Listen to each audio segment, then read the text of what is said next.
Hai semua, selamat datang di channel Baca Saham. Pada video ini, kita akan membahas satu topik dengan judul Lo Keng Hong jual saham GJTL. Kita harus bagaimana? Tapi seperti biasa, semua pembahasan ini bukan rekomendasi dan hanya informasi. Ingat, kerugian kamu tanggung sendiri ya.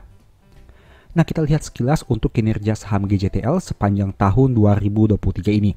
Bisa teman-teman lihat di sini, sepanjang tahun 2023 harga saham GJTL sudah naik 93%.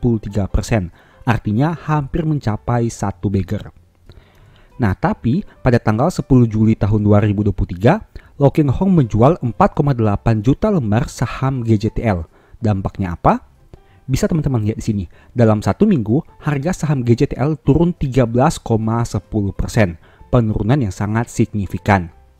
Nah, bagi yang teman-teman belum tahu, saham GJTL ini merupakan saham perusahaan ban yang didirikan pada tahun 1951, di mana mereka memproduksi ban sepeda dan selama bertahun-tahun memproduksi hingga ban sepeda motor, kendaraan penumpang, dan komersial.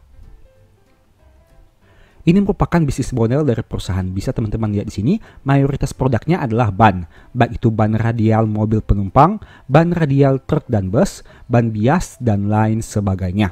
Untuk komposisinya bisa teman-teman lihat pada tampilan berikut ini. Nah, ini merupakan konsumen dari perusahaan GJTL, di mana teman-teman bisa lihat bahwa brand-brand ternama menjadi konsumen mereka seperti Daihatsu, Honda, Toyota, Yamaha, Kawasaki, Hino, Suzuki, dan lain sebagainya. Nah, sekarang kita akan lihat pandangan LKH atau Lo Keng Hong terhadap saham GJTL. Beliau pernah berkata seperti ini, kalau dilihat dari nilai buku per lembar sahamnya di Rp2.000, hutangnya pun semakin hari semakin mengecil. Dan kalau dilihat mundur mungkin 10 tahun lalu, harga sahamnya pernah ke Rp3.000. Siapa tahu kinerjanya semakin hari semakin baik dan siapa tahu bisa kembali ke harga itu lagi. Nah, sekarang kita akan bedah untuk perkataan Lo Keng Hong ini. Pertama dari aspek nilai buku per lembar sahamnya. Bisa teman-teman lihat di sini, per video ini dibuat, book value per share-nya adalah 2.125 dengan angka 0,5 kali PBV.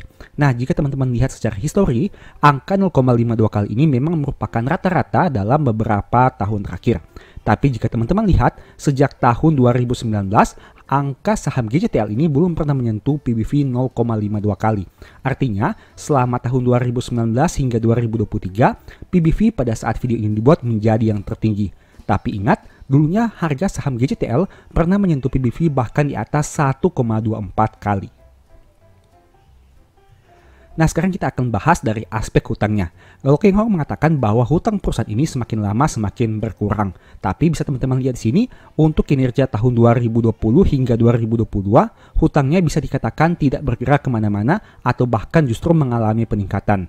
Dan pada Q1 tahun 2023 memang mengalami sedikit penurunan dibandingkan Q1 tahun 2022, tapi penurunannya tidak signifikan. Hanya turun dari 11,79 menjadi 11,78. Nah, sekarang kita akan lihat lagi perkataan Lo Keng Hong, di mana beliau pernah mengatakan bahwa Gadget Tunggal itu pabrik ban terbesar di Asia Tenggara. Penjualannya tahun ini mungkin bisa 18 triliun rupiah. Mari kita lihat. Bisa teman-teman lihat di sini, selama tahun 2020 hingga tahun 2022, penjualan bersih perusahaan mengalami pertumbuhan yang konsisten dari tahun ke tahun. Nah, untuk kinerja tahun 2023, pada Q1-nya mereka membukukan pendapatan sebanyak 4,44 triliun atau jika kita setahunkan menjadi 17,8 triliun rupiah. Itu artinya perkataan Lo Keng Hong ini bisa berdasarkan angka laporan keuangannya per Q1 tahun 2023 dan penjualannya juga mengalami pertumbuhan dibandingkan tahun 2022. Sekarang kita akan lihat kinerjanya dalam 4 tahun terakhir. EPS perusahaan bisa dikatakan fluktuatif di mana sempat mengalami kerugian pada tahun 2022 tapi kembali bangkit di tahun 2023 dan mencetak kinerja tertinggi dalam 4 tahun terakhir. Tapi di sini ada hal penting yang teman-teman harus ingat, yaitu pencapaian laba yang signifikan di tahun 2023 ini dari 69,7 menjadi 262 disebabkan karena satu hal, yaitu keuntungan kurs mata uang asing. Nah, dari yang awalnya rugi 12,9 menjadi profit 107,3 di tahun 2023 ini. Memang, untuk penjualan bersihnya juga mengalami peningkatan meskipun tidak terlalu signifikan.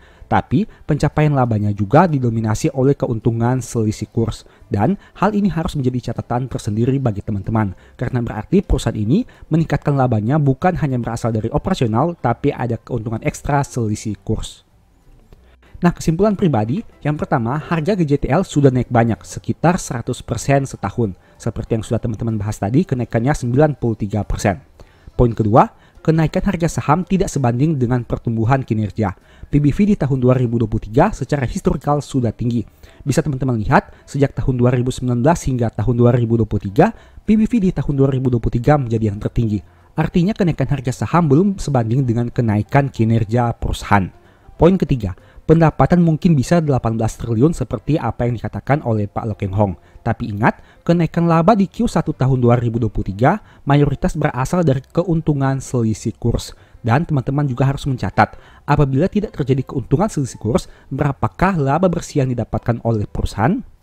Poin keempat, hutang perusahaan sebenarnya tidak turun-turun amat berdasarkan laporan keuangannya. Itu sudah kita bahas tadi untuk laporan keuangan pada tahun 2020 hingga tahun 2023 khususnya Q1-nya. Dan poin kelima, apakah saham GJTL bisa ke angka 3.000? Mungkin saja, karena dulu PBV saham ini pernah di atas 1 kali. Tapi, apakah bisa terulang kembali dengan kinerja seperti sekarang? Tentu teman-teman harus lihat lagi perkembangan kinerjanya dalam beberapa tahun terakhir. Nah, demikianlah pembahasan singkat saham GJTL. Selalu ingat bahwa video ini bukan rekomendasi dan hanya informasi. Dan apapun yang disampaikan di sini, ini hanya pendapat pribadi. Mimin tidak mengatakan Mimin lebih hebat daripada Loh Keng Hong, karena pada kenyataannya Mimin ini bukan siapa-siapa dan Mimin juga banyak belajar dari beliau yang sudah sangat sukses dari pasar modal. Ini hanya pendapat pribadi saja, bisa benar, bisa juga salah. Dan ingat, profit kamu nikmati sendiri dan rugi juga kamu tanggung sendiri. Nah, kira-kira materi apa lagi yang bagus dibahas untuk video-video selanjutnya? Tulis di kolom komentar ya. Sebagai informasi, berikut ini beberapa list ebook baca saham. Yang pertama, strategi nabung saham yang fokus kepada metode nabung saham.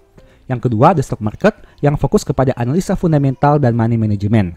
Yang ketiga, cara cepat analisa laporan keuangan. Apabila tertarik melakukan pembelian, silahkan chat saja pada nomor WA yang tercantum. Oke, sekian video ini, semoga bermanfaat. Thank you.